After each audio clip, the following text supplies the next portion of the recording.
میرے نبی پاک علیہ الصلوۃ والسلام نے جانور سے اس کے بچوں کو جدا کرنے سے منع فرمایا۔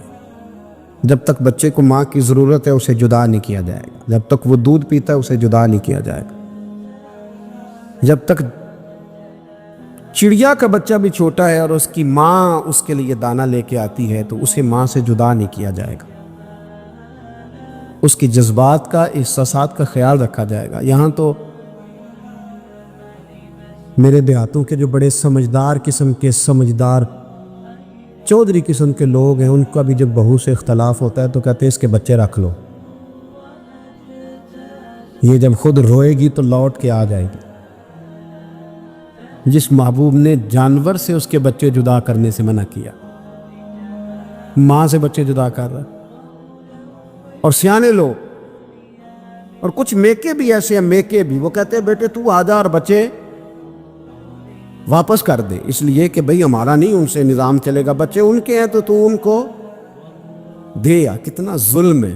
سیانہ انسان ہو کے یہ بات کر رہا ہے، سمجھدار ہو کے، عقل مند ہو کے، ذی شعور ہو کے، دعویٰ ہے اس کی بزرگی کا۔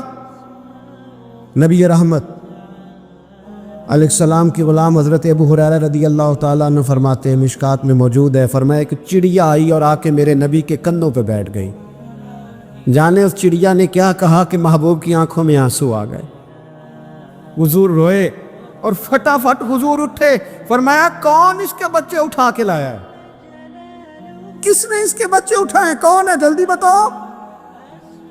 حضرت ابو ہریرہ کہتے ہیں ایک صحابی ہے کہ یا رسول اللہ مجھے ذرا پسند آ گئے تھے تو میں اٹھا لایا ہوں۔ حضور نے فرمایا اسے واپس کر دے، ورنہ یہ ایک میری بارگاہ میں شکایت کر رہی ہے تو قیامت میں بھی تیری شکایت کرے، اور جا وہیں رکھ کے آ جہاں سے تو اٹھا کر کے لایا تھا۔ میرے دوستو، دین اتنے اعلیٰ حقوق بیان کرے جانوروں کے اور انسان اس سے آگے بڑھ کے انسانوں کے ساتھ سلوک کرے۔ اور یہ بھی یاد رکھ لے کہ شکار ضرورت کے لیے کھیلنا جائز ہے، شوق کے لیے کھیلنا جائز نہیں ہے۔ آپ شوق کے لیے جانور مار کے گھر آ گئے، شوق کے لیے جانور مارا اور گھر آ گئے۔ معاذ اللہ تعالیٰ ایسے بھی شہزادے ہیں سیاستدانوں کے، سیٹھوں کے، نوابوں کے، جو کہتے ہیں کہ ابھی وہ کوئی کھانے کے لیے تھوڑی شکار کر رہا ہے، وہ تو نشانہ پکا کر رہا ہے اپنا۔ معاذ اللہ نشانہ سمجھ کے جانور کو مارا جائے گا۔ اور یہاں تک باتیں سننے میں ملتی ہیں کہ جانور باندھا جاتا ہے، اس پہ نشانہ کیا جاتا ہے۔ رسول پاک علیہ السلام نے لعنت فرمائی ایسے شخص پر جو بندھے جانور پر نشانہ لگاتا ہے۔ یہ ہمارے شوق ہیں، یہ بڑائی کی علامت ہے۔ چار پیسے آیا تو لوگوں نے یہ شوق پال لیے، اور بے دریغ جانوروں پر لوگ بندوقیں اٹھائے گھومتے ہیں۔ حضرت محی الدین ابن عربی کہا کرتے ہیں جس کو پورا ہفتہ ہو گیا نا، وہ طریقت کا مسافر بھی۔ جاگ رہے ہیں آپ حضرات؟ کہتے تھے جس کو پورا ہفتہ ہو گیا نا طریقت کا مسافر بھی ہے، پر اللہ رسول کی یاد میں رویا نہیں۔ فرماتے تھے مجھے تو اس کے ایمان پر شک ہونے لگ گئے کہ 8 دن ہو گئے اسے خیال ہی نہیں آیا۔ حضرت عمر میدان میں جس شخص کے کبھی پاؤں نہیں لڑکھڑائے، اللہ رسول کی بات آتی تھی تو دریا بہتے تھے آنسو۔ یہاں حال ہی کوئی نہیں، خشک جملے اور جناب موٹے موٹے تراشے ہوئے فکرے اور لفظوں کی ہیرا پھیری، اس کے علاوہ کوئی چیز نظر ہی نہیں آتی۔ حضرت عمر رونے لگے، آخری وقت ہے، تڑپ رہے ہیں، آنسو بہہ رہے۔ حضرت عبداللہ ابن مسعود آ گئے، انہوں نے کہا عمر تیری ہجرت بھی بڑی باکمال تھی، تیرا اسلام قبول کرنا بھی بڑا ہی باکمال تھا، حضور بھی تجھ سے ہمیشہ راضی رہے۔ عمر تو روتا کیوں ہے یار؟ بات تو یہ ہے کہ جب تو نے خلافت سنبھالی تو پھر تیرے طریقے بھی باکمال ہی تھے، اور جب تو میدان میں اترتا تو پھر بھی تیرے معاملات باکمال تھے، اور جب تو مال غنیمت بانٹتا تھا پھر بھی تو باکمال۔ یار ہر موقع پہ تو باکمال تھا تو جاتے دفعہ روتا کیوں ہے؟ ان کا استغفار دیکھو، ان کی توبہ دیکھو۔ حضرت عمر پھر رو پڑے، کہنے لگے عبداللہ لوگوں کو میری نیکیوں کا پتہ ہے، گناہوں کا تو نہیں نا پتہ۔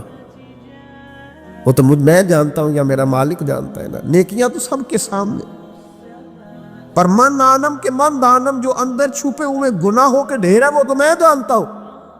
تو نے میرے کلمہ پڑھنے سے لے کر میری حکومت تک میری ساری نیکیاں گنوائی ہیں، اب دعا کر میرے لیے کہ رب میری نیکیاں اور بدیاں برابر برابر کر دے، مجھے درجہ نہیں چاہیے، بس اللہ مجھے معاف کر دے۔ درجوں کی ضرورت نہیں ہے۔ یہاں تو لوگ درجات لے کے بیٹھے۔ حافظ کہتا ہے کہ میں جتنے آیتیں ہوں گی اتنے میرے درجے بلند ہوں گے۔ پہلے درجوں والا کام تو کوئی کرنا۔ مولانا کہتے ہیں کہ نور کے ممبر پہ بیٹھوں گا، بھائی پہلے بتا نور کے ممبر کی طرف تیرا سفر بھی جاری ہے کہ نہیں؟ تاجر کہتا ہے کہ میں سخاوت کروں گا تو حضرت عثمان کے ساتھ جگہ ملے گی، پر حضرت عثمان کی سخاوت اور اپنی سخاوت کا فرق بھی دیکھ۔ مجاہد کہتا ہے کہ میں نبی پاک کے جہاد والے صحابہ کی پشت پہ رہوں گا تو پہلے اپنے کام تو دیکھ۔ اور جب ساری باتیں سمجھ میں نہ آئے تو پھر اللہ کی بارگاہ میں استغفار کر، پھر بیٹھ۔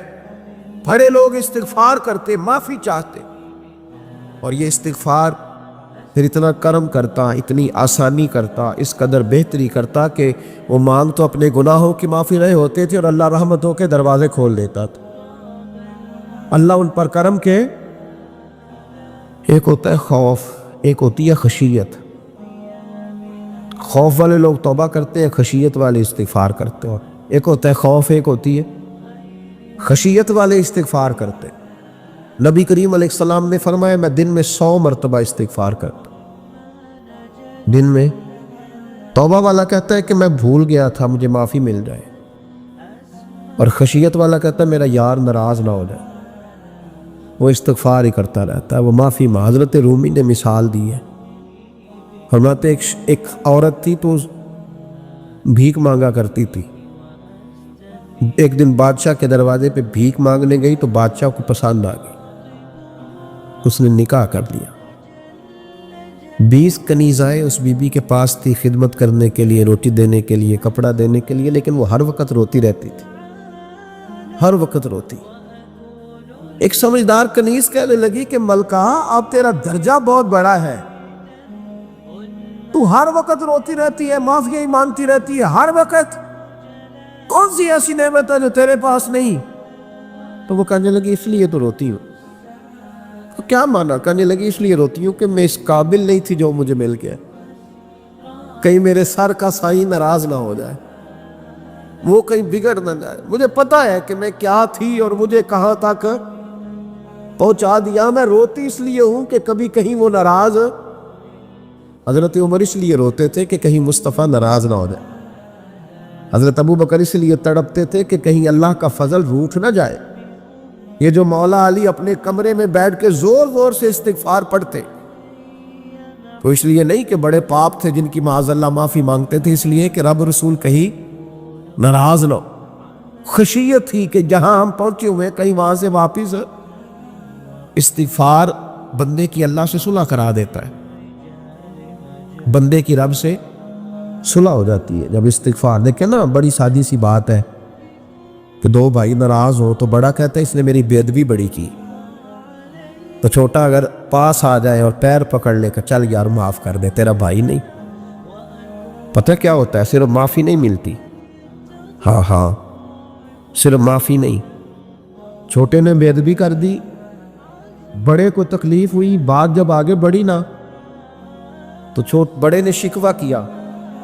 جب لوگوں نے چھوٹے کو سمجھایا تو چھوٹا جب معافی مانگتا، ادھر دیکھو میری طرف، جب چھوٹا معافی مانگتا ہے نا اٹھ کے جاتا ہے اور بڑے کے پیر پکڑتا تو نرا معاف نہیں کرتا، بڑا رو بھی پڑتا ہے، بڑا رو بھی پڑتا ہے، اور وہ کہتا ہے کہ وہ میں اور تم اماں کے پاس اکٹھے بیٹھتے، ایک باپ کی موٹر سائیکل پہ اکٹھے بیٹھتے، تو تیرا اور میرا رشتہ اتیار تو نے یہ کیوں؟ وہ جو آنسو نکلتے ہیں نا، وہ درد ہوتا ہے، وہ کیف ہوتا ہے، وہ سوز ہوتا ہے، وہ لذت ہوتی ہے، وہ پیار ہوتا ہے۔ رب کہتا ہے تو معافی مان، انہو کان غفارا، تو معافی مانگ، میں تجھے معاف بھی کروں گا، تیرے اوپر رحمت بھی فرماؤں گا، تیرے اوپر کرم نوازی بھی کروں گا، تجھے نواز دوں گا، تجھے عطا کروں گا۔ حضرت موسیٰ کلیم اللہ علیہ السلام کا زمانہ مبارکہ تھا، قحط پڑ گیا، بارش نہیں ہوتی۔ ہم لوگ نا اب تو خیر ہمارے پاکستان میں تو ٹیبل ٹاک ہوتی ہے، ٹاک شو ہوتے ہیں ہمارے یہاں، تو پتہ کیا جاتا ہے کہ بارش ہو کیوں نہیں رہی، اور اس پہ یہ ہوتا ہے کہ دھواں بڑا چڑھ گیا ہے، حالات بڑے خراب ہے، فلاں ایسے ہو گیا قحط کا۔ ہم تو اسباب تلاش کرتے رہتے ہیں نا جی، فوگ بہت زیادہ ہے، فلاں چیز ایسے ہے، فلاں چیز ایسے ہے، ہم تو یہ تلاش کرتے رہتے ہیں۔ وہ لوگ یوں نہیں کرتے تھے، وہ سیدھے جا کے مصلوں پہ بیٹھتے تھے، اس لیے کہ وہ کہتے تھے جب رب چاہتا ہے تو پھر کوئی چیز کسی چیز کو روک سکتی، وہ سیدھے مصلے پہ بیٹھتے۔ اعلیٰ حضرت فاضل بریلوی رحمۃ اللہ علیہ کے پاس ایک مولانا محمد حسین آئے، وہ فلکیات کے بڑے ماہر تھے، تو اعلیٰ حضرت نے فرمایا ذرا ستاروں کا حساب لگا کے دکھاؤ بارش کب ہوگی۔ کہنے لگا پورا مہینہ تو نہیں ہوگی۔ تو اعلیٰ حضرت رحمۃ اللہ علیہ فرمانے لگے کہو کہ میرا علم کہتا ہے مہینہ نہیں ہوگی، اللہ چاہے تو ابھی ہو سکتی ہے۔ کہنے لگا جی وہ تو ٹھیک ہے پر میرا علم، وہ جیسے روز لوگوں نے پیر نیٹو حسین شاہ صاحب نہیں کھولے ہوتے کہ بارش کب آئے گی، اور اس کی طرف نہ دیکھ، مصلے پہ بیٹھ، مہربانی کر مصلے پہ بیٹھ، اللہ کی بارگاہ میں حاضر ہو، اسے معافی مانگ، اسے منا تاکہ وہ رحمت کی بارش۔ کہنے لگا جی میرا علم کہتا ہے۔ تو اعلیٰ حضرت فرمانے لگے پھر وہی بات، تو کہ اللہ چاہے تو بارش ابھی، لیکن یہ جو اڑ گئے ہیں نا بیچارے، یہ اڑ ہی گئے ہیں، یہ جہاں الجھ گئے ہیں وہاں یہ لوگ الجھ گئے، اللہ ہمیں الجھنے سے محفوظ فرمائے۔ تو اعلیٰ حضرت اٹھے تو فرمایا ٹائم کیا ہوا ہے گھڑی پہ؟ کہنے لگا جی 12۔ تو اعلیٰ حضرت نے گھڑی گھمائی، اب کیا بج گیا؟ کہنے لگا 4 بج گئے۔ فرمانے لگے بج گئے نا 4؟ کہنے لگا جی آپ نے گھڑی گھما جو دی ہے۔ فرمانے لگے اللہ بھی جب چاہے تو ستارے گھما دیتا ہے، اللہ بھی ستارے گھما دیتا ہے بارش۔ کہنے لگا جی وہ تو ٹھیک ہے پر مہینہ نہیں ہو سکتی۔ اڑا ہوا بندہ، اس کا کوئی علاج ہے؟ جو اڑ جو جائے اس کے لیے قرآن کہتا ہے وَإِذَا خَاطَبَهُمُ الْجَاهِلُونَ قَالُوا سَلَامًا، اسے سلوٹ کرو دور سے، اسے کہو تو جان اور تیرا۔ کہنے لگا جی ہو نہیں سکتی پورا مہینہ۔ فرمانے لگے یار تو جا اپنا کام کر۔ وہ شخص کہتا ہے میں نے دروازہ کھولا اعلیٰ حضرت کا، کمرے سے باہر نکلا تو تیز بارش ہو رہی، واپس آیا تو میں نے کہا احمد رضا یہ عقیدہ کہاں سے لیا ہے؟ فرمایا دروازہ مصطفیٰ سے لیا ہے صلی اللہ علیہ وسلم۔ تو یاد رکھیں کہ اللہ کو منانا چاہیے، استغفار کرنا چاہیے، اس کی برکات۔ حضرت موسیٰ ساری قوم کو لے کے نکل گئے، آؤ بھائی میدان میں اللہ کی بارگاہ میں استغفار کریں اور بارش کا سوال کریں، بارش مانگے۔ جب باہر نکلے دیر تک دعائیں ہوتی رہیں، تو حضرت موسیٰ علیہ السلام کو رب کریم نے وہی فرمائی کہ موسیٰ آپ کی قوم میں نے ایک شخص ہے جس کو 40 سال ہو گئے نافرمانی کرتے، اس نے رب سے صلح نہیں کی۔ کتنے لوگ ہیں؟ ایک، اور 40 سال سے وہ نافرمان ہے، اس کو مجمع سے نکال دو بارش ہو جائے گی۔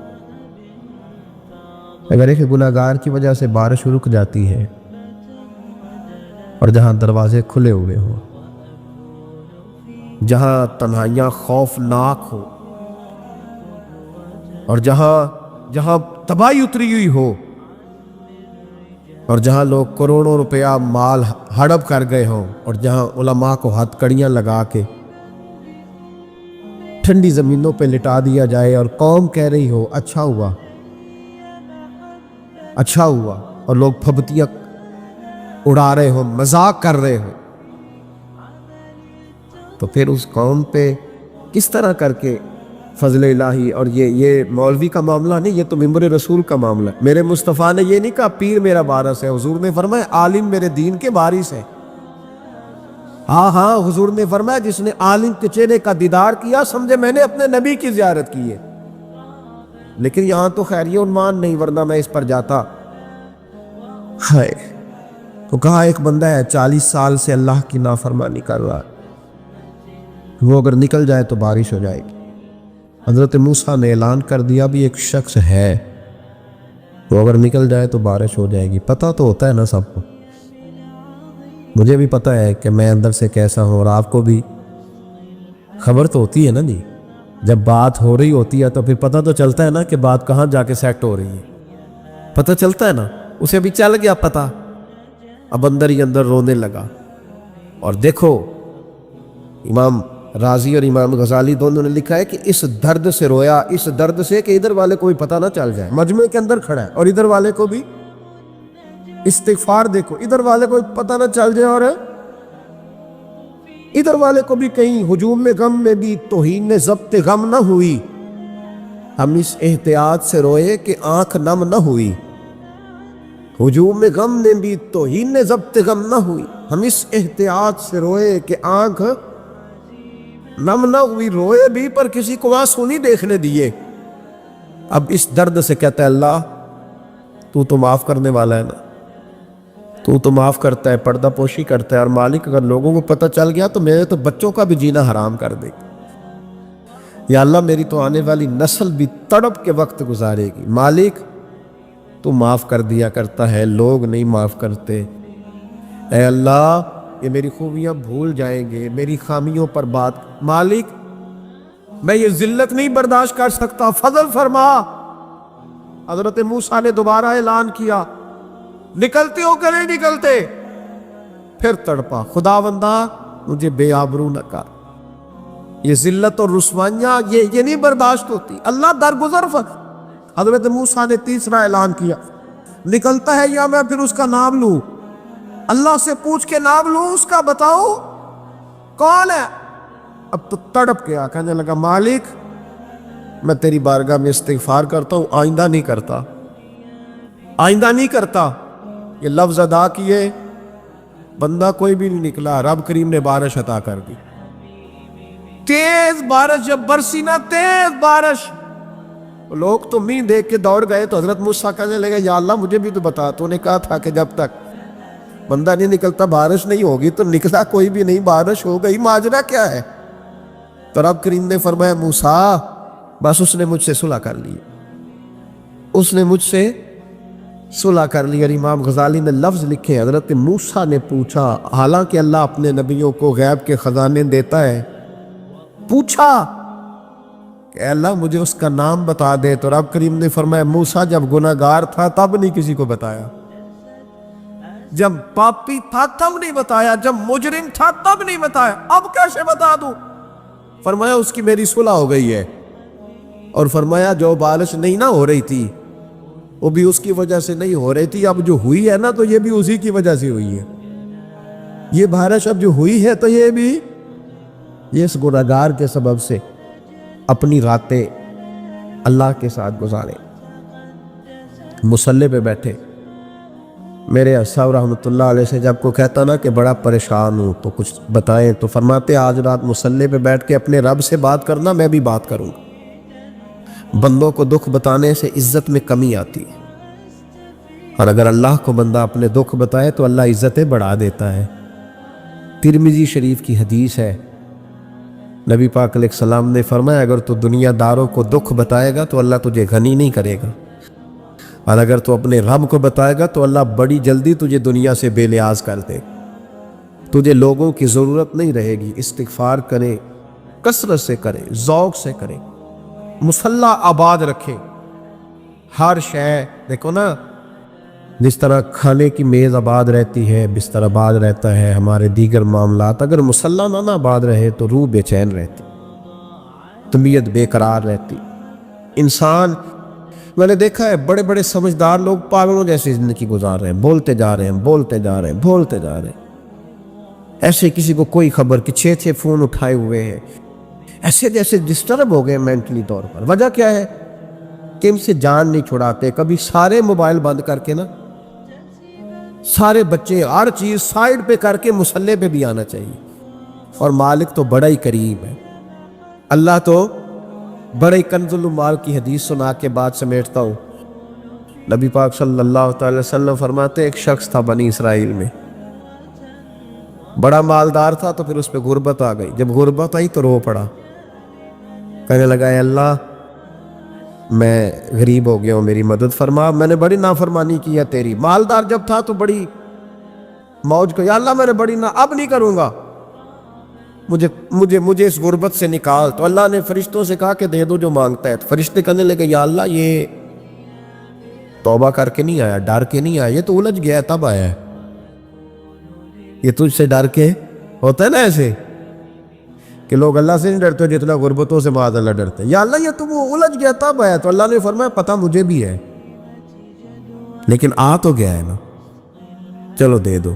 تو کہا یا اللہ اگر دے دیا تو دوبارہ نہیں آئے گا. فرمایا اس کا بھی مجھے پتہ ہے, تم دے دو. اسے دے دیا. جب دولت مل گئی نا تو کہنے لگا اوہو وہ تو میں نے اس طریقہ سے ہی استعمال کیا اس لیے کامیاب ہو گیا. پھر کچھ وقت گزرا تو پھر الجھ گیا, پھر قرضے چڑھ گئے, پھر سارے حالات خراب. کہنے لگا یا اللہ اب نہیں کرتا, اب معاف کر دے. 70 دفعہ توبہ کی اور 70 دفعہ توڑی.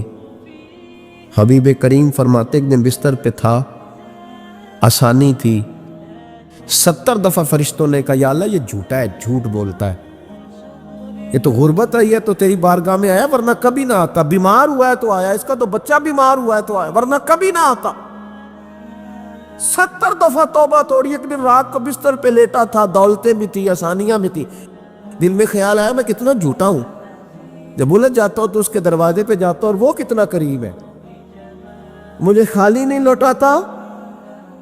تڑپ اٹھا, آنسو نکل گئے, اٹھ کے مصلی پہ کھڑا ہوا تو رب کریم نے فرشتوں سے فرمایا کھول کے دیکھو دروازے, آج یہ غربت کی وجہ سے نہیں آیا, آج میرا بن کے آیا ہے. تو یا اللہ پہلے تو دولت دیتا تھا, آج کیا دے گا؟ تو محبوب فرماتے اللہ فرماتے ہم نے اسے بغیر حساب کتاب جنت عطا کرو گا.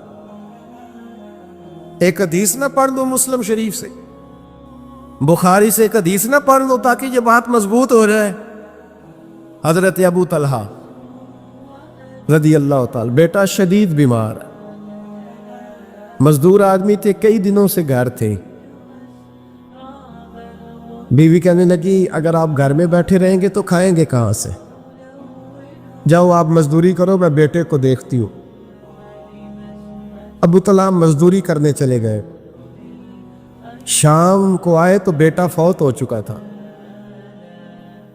عورتیں بے حوصلہ ہوتی ہے نا اکثر, پر بیوی نے سفید کپڑا ڈال کے کمرے میں رکھ دیا. بیٹا, ماں اور بیٹا ناپ تک ہے رشتہ, بیٹے میں سفید چادر ڈال کے کمرے میں رکھ دیا. حضرت ابو طلحہ انصاری آئے, بیٹے کا کیا حال ہے؟ کہنے لگی اللہ کی رحمت میں ہے. اللہ کی کیسا جملہ ہے, اللہ کی رحمت میں ہے. خامد نے کھانا کھایا, بیوی سے ملنے کو دل کیا تو ملاقات ہوئی. فارغ ہو کے بیٹھے تو خاتون اٹھ کے نہ خامد کے قریب گئی, اس کا ہاتھ تھاما. کہنے لگی نبی کریم علیہ السلام کے صحابی ہو, ایک مسئلہ دریافت کرنا تھا, بتاؤ گے؟ کہ پوچھو. کہنے لگی اگر کوئی آپ کے پاس امانت رکھوائے اور پھر اپنی امانت واپس مانگے تو کیا کرو گے؟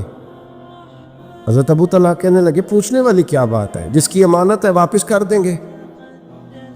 اب زوجہ روئی, اب صبر والی بی بی روئی, اب ماں روئی, آنسو ٹپکے. آنچل سے پوچھ کے کہنے لگی ابو طلحہ وہ بیٹا بھی اللہ کی امانت تھا اور رب اپنی امانت لے گیا ہے, اٹھو غسل کفن کا بندوبست کرو. حضرت ابو طلحہ اٹھے, کامتے کامتے ہاتھوں سے غسل کفن دیا, مسجد نبوی میں پہنچے, محبوب کی بارگاہ میں عرض کیا تو رسول کریم فرمانے لگے تیرے اور تیری بیوی کے عمل سے اللہ بھی بڑا راضی ہے, اللہ کے رسول بھی بڑے راضی, اور اللہ تجھے برکت عطا کرے گا. صحابہ کہتے ہیں پھر اللہ نے انہیں 9 بیٹے عطا فرمائے.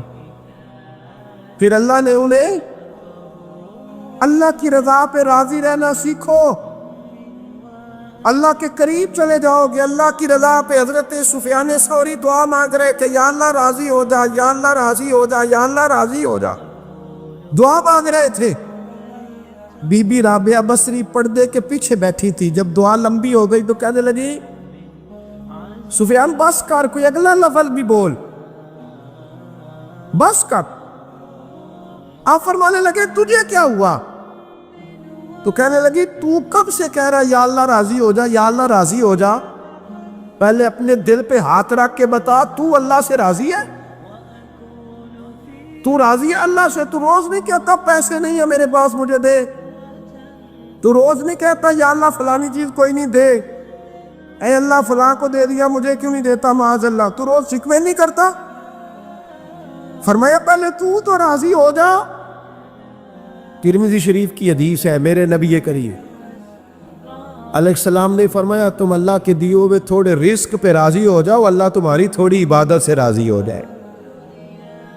دیکھیں نا امام حسین کا آخری جملہ کیا ہے میدان کربلا؟ آخری جملہ کیا ہے؟ میں 5000 مسجد دے کے کہتا ہوں دیا نہیں میں نے، اللہ بڑا راضی ہے مجھ سے، 5 نمازیں پوری نہیں پڑھتا۔ امام علی مقام نے نا دل، کلیجہ، جان، اولاد، ہر چیز نکال کے رکھ دی، تو آخری جملہ یہ تھا اے اللہ بتا تو حسین سے راضی ہے کہ ناراض ہے؟ اللہ تو راضی ہے کہ ناراض ہے؟ بھائی پہلی بات رحمت الہی، دوسرا اللہ کی رضا پہ، یعنی عجیب بات ہے نا، جب اللہ کروڑوں دے تو دنیا چھپاتی ہے، اور جب تھوڑا کاروبار ٹھنڈا ہو جائے تو ساری دنیا کو دنیا بتاتی ہے۔ تو جب میں تو کہہ رہا ہوں کہ میں بندہ ڈھونڈ رہا ہوں جو مجھے ملے، آ کے کہے کہ شکر کا طریقہ بتاؤ، تو مل ہی نہیں رہا۔ کو ملے جو کہے بڑی خیر ہے، ہر لحاظ سے اپنے رب سے راضی ہوں، مل ہی نہیں رہی دنیا۔ تیسری بات، اگر اللہ کے قریب جانا ہے، یہ ان لوگوں کے لیے جو معرفت الہی کے متلاشی ہیں وہ خاص توجہ کریں۔ اگر رب کریم کے قریب جانا ہے تو پھر ایک ذہن بنائے کہ میرا رب میرے ساتھ ہے، میرا رب میرے، نحن اقرب الیہ من حبل الورید، اور درویش کہتے ہیں جے میں تینوں اندر جانا تو پھر مقید جانا، جے میں تینوں باہر جانا تے اندر کون سمانا، اندر بھی تو ہے تے باہر بھی تو، وچ بلا کون نمانا۔ پھر تصور کریں کہ اللہ میرے ساتھ ہے۔ حضرت جنید بغدادی رحمۃ اللہ علیہ کہتے ہیں میں نے اپنے مرشد سے کہا کوئی وظیفہ جو پڑھا کرو، تو فرمانے لگے جنید پڑھا کر کہ اللہ میرے ساتھ ہے اور اللہ مجھے دیکھ رہا ہے، یہ وظیفہ پڑھا کر۔ کیمرے لگا دیے ہر جگہ ہماری گورنمنٹ نے، کہتے ہیں کیمروں کی مدد سے پکڑا گیا، کیمروں کی مدد سے، مسجدوں کے دروازوں پہ کیمرے، ایئرپورٹوں پہ کیمرے، ریلوے اسٹیشن پہ کیمرے، بڑے بڑے جنرل سٹور پہ کیمرے، نیچے لکھا ہے خبردار کیمرے کی آنکھ آپ کو دیکھ رہی ہے۔ کیمرے کی آنکھ دیکھے تو لوگ گناہ نہیں کرتے، تو یہ کیوں نہیں سوچتے کہ رب ہمیں دیکھ رہا ہے؟ یہ تصور کیوں نہیں جمتا کہ رب ہمیں، اور اللہ فرماتے ولی من خاف مقام ربہ جنتان، جو اللہ کے سامنے کھڑے ہونے سے ڈر جائے گا نا، اللہ اسے 2 جنتیں عطا فرمائے گا۔ اللہ اسے ایک دفعہ اگر کوئی ڈر گیا اللہ کے سامنے کھڑے ہونے، کتنی دفعہ بولے تو صحیح؟ اس پر ہمارے مفسرین نے لکھا ہے کہ کبھی زندگی میں ایسا ہو کہ گناہ پر ہمارا پورا قبضہ ہو گیا ہو، گناہ پورا قابو میں آ گیا، اب کوئی روکنے والا نہیں، تو فرمایا جو اس وقت اللہ کے خوف سے ڈر جائے گا اللہ اسے 2 جنتیں عطا فرمائے گا۔ امام شافعی رحمۃ اللہ علیہ کے زمانے میں نا ایک بادشاہ کا اپنی بیوی سے جھگڑا ہو گیا، تو وہ بھی ملکہ تھی، کسی بادشاہ کی بیٹی تھی، شہزادی تھی، اس نے بھی سخت جملہ کہا، کہنے لگی چل دور ہٹ جہنمی، معاذ اللہ۔ اب اس نے اپنے خامد کو جہنمی کہا، تو کہا، وہ کہنے لگا اس کا خامد کہ اچھا تو مجھے جہنمی کہتی ہے، جا پھر اگر میں جنتی نہیں تو تجھے 3 طلاقیں۔ اب کیسے ثابت ہو کہ جنتی ہے کہ جہنمی ہے؟ کیسے پتہ چلے گا؟ علماء سے پوچھا تو وہ کہنے لگے ہم کیسے بتائے گا، کون ڈگری دے کہ تو جنتی ہے کہ جہنمی ہے؟ بات دور نکل گئی۔ امام شافعی کے پاس گیا، وہ رسوخ رکھتے ہیں علم فقہ کا، ان کے پاس گیا، جا کے کہنے لگا حضور یہ مسئلہ ہے۔ امام صاحب فرمانے لگے اکیلے میں مجھے ملتے ہو؟ وہ اندر آیا، کچھ دیر گفتگو ہوئی تو امام صاحب فرمانے لگے لو جی یہ بندہ جنتی ہے، اس کی بیوی کو طلاق کوئی نہیں ہوئی، یہ جنتی ہے۔ آپ کو پتہ ہے لوگ فتویٰ جلدی دے دیتے ہیں، کچھ لوگ خلاف تقریریں کرنے لگے کہ بادشاہ تھا تو امام صاحب نے بچا لیا ہے۔ کیسے آپ نے ڈگری دے دی کہ جنتی ہے جی؟ تو امام صاحب کہنے لگے تم بحث نہ کرتے تو میں بات پردے میں رہنے دیتا۔ سنو، میں نے بادشاہ کو تنہائی میں بلا کے پوچھا ہے کہ کبھی اللہ سے بھی ڈرے ہو؟ صرف اس لیے کہ اس وقت اللہ دیکھ رہا ہے۔ یہ نیت کبھی بندوں سے ڈر کے تو بندے بڑے گناہ نہیں نہ کرتے، کبھی اللہ سے ڈر کے بھی چھوڑا ہے۔ تو بادشاہ کہنے لگا بالکل چھوڑا ہے۔ میری ایک کنیز تھی بڑی خوبصورت، غریب گھر کی ملازمہ، غریب گھرانے کی تھی۔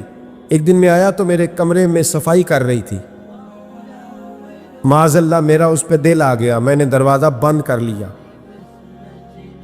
دنیا کی کوئی طاقت نہیں تھی، میرا اپنا محل تھا، مجھے کچھ دیکھ بھی لیتا تو کسی میں جرت نہیں تھی مجھے منع کرنے، اور میں چونکہ حکمران تھا اور مطلق العنان تھا، کوئی شکایت بھی نہ کرتا۔ لیکن جب میں نے اس کی طرف ہاتھ بڑھایا تو اس نے ایک ہی لفظ کہا، کہنے لگی تو اللہ سے نہیں ڈرتا؟ تو اللہ سے نہیں ڈرتا؟ کہنے لگا کوئی نہیں تھا امام صاحب مجھے منع کرنے والا، کوئی نہیں تھا۔ لیکن جب اس نے کہا تو اللہ سے نہیں ڈرتا تو میں کانپنے لگا۔ میں نے اس سے معافی مانگی، غریب ملازمہ سے میں نے بادشاہ ہو کے معافی مانگی۔ میں نے معافی مانگی، پھر میں نے دروازہ کھولا، کہتے وہ چلی گئی۔ امام صاحب کہنے لگے اٹھ میرے سینے سے لگ۔ کہا حضور کیا ہوا؟ فرمایا جو تنہائی میں اکیلے میں ایک دفعہ بھی رب سے ڈر جائے اللہ اسے 2 جنتیں عطا فرمائے گا۔ تو جنتی ہے اس لیے کہ تو یار کبھی تو ایسا ہو، کبھی تو ایسا ہو بھولا گاہک ہمارے قبضے میں آ گیا ہو، ہم اپنا پورا اس پر تسلط رکھتے ہو پر ہم اللہ سے ڈر جائیں۔ کبھی ایسا ہو کہ کروڑوں روپیہ ہمارے تسلط میں، ہم چاہیں تو جتنا مرضی استعمال کریں لیکن ہم اللہ سے ڈر جائیں۔ حضرت عمر کا زمانہ تھا، ایک نوجوان صحابی کا بیٹا مسجد جایا کرتا تھا، بڑا نیک تھا۔ ایک عورت اس کو اپنی طرف بلانے لگی، لبھانے لگی، نوجوان تھا۔ ایک دن دل آ ہی گیا بی بی پہ، عشاء کی نماز پڑھ کے اس کے گھر کی طرف جا رہا تھا کہ کسی قاری صاحب نے آیت پڑھ دی، وَلِمَنْ خَافَ مقام ربہ جنتان، جو اللہ کے سامنے کھڑے ہونے سے ڈرے گا رب 2 جنتیں عطا کرے۔ یہ آیت کیا سنی کہ نوجوان بے ہوش ہو کے گرا۔ کسی نے باپ کو خبر دی کہ تیرا بیٹا بے ہوش ہے، باپ گھر لائے، بالوں میں ہاتھ پھیرا، بیٹے کیا ہوا؟ اس نے آنکھیں کھول کے کہا ابا جی میں نے گناہ کیا نہیں، لیکن میرا قبضہ پورا ہو گیا تھا گناہ پہ۔ وہ بالکل راضی تھی، میں چاہتا تو میں گناہ کر لیتا لیکن میں اللہ سے ڈر گیا۔ کیا واقعی رب مجھے 2 جنتیں دے گا؟ تو باپ نے ماتھا چوما، کا بیٹا اللہ کے وعدے بڑے ہی سچے ہیں، بڑے سچے ہیں، تو یہ تصور کر کے اللہ مجھے دیکھ رہا ہے، پھر ڈر جا، واقعی 2 جنتیں دے گا۔ اس نوجوان نے چیخ ماری اور روح ہی پرواز کر دی۔ رات کو جنازہ پڑا، دفن کر دیا، صبح حضرت عمر آئے، فرمایا اتنا نیک نوجوان تھا تو مجھے کیوں نہیں بتایا؟ میں اس کے غسل میں شریک ہوتا، کفن میں شریک ہوتا، میں جنازہ پڑھاتا، حضور بس رات دیر ہو گئی دفن کر دیا۔ امام سیوطی نے لکھا، ابن کثیر نے لکھا، ابن عساکر نے لکھا، حضرت جناب عمر فاروق فرمانے لگے ہو مجھے بتاؤ تو صحیح اس کی قبر کہاں ہے؟ نیک ہو کوئی بندہ تو قبر پہ جانا چاہیے۔ فرمایا بتاؤ قبر کہاں ہے؟ حضرت عمر کو قبر پہ لے گئے تو سیدنا فاروق اعظم قبر پر کھڑے ہو کے فرمانے لگے نوجوان مجھے امید ہے اللہ نے تجھے 2 جنتیں دی ہوگی۔ حضرت عمر کہتے ہیں مجھے اللہ کی قسم قبر کے اندر سے بول پڑا، کامے پیرونا دے باہو قبر جنا دی جیوے۔ قبر کے اندر سے بول پڑا، کہنے لگا عمر امید والی بات نہیں، میرے رب کے وعدے بڑے سچے ہیں، اس نے واقعی مجھے 2 جنتیں عطا فرمائی، اس نے واقعی 2 جنتیں دی ہیں۔ کبھی کوئی کام تو ایسا ہو جو صرف اللہ سے ڈر کے چھوڑا جائے، پھر اس کا قرب پانا آسان ہو جائے گا۔ اللہ سمجھنے کی توفیق عطا فرمائے۔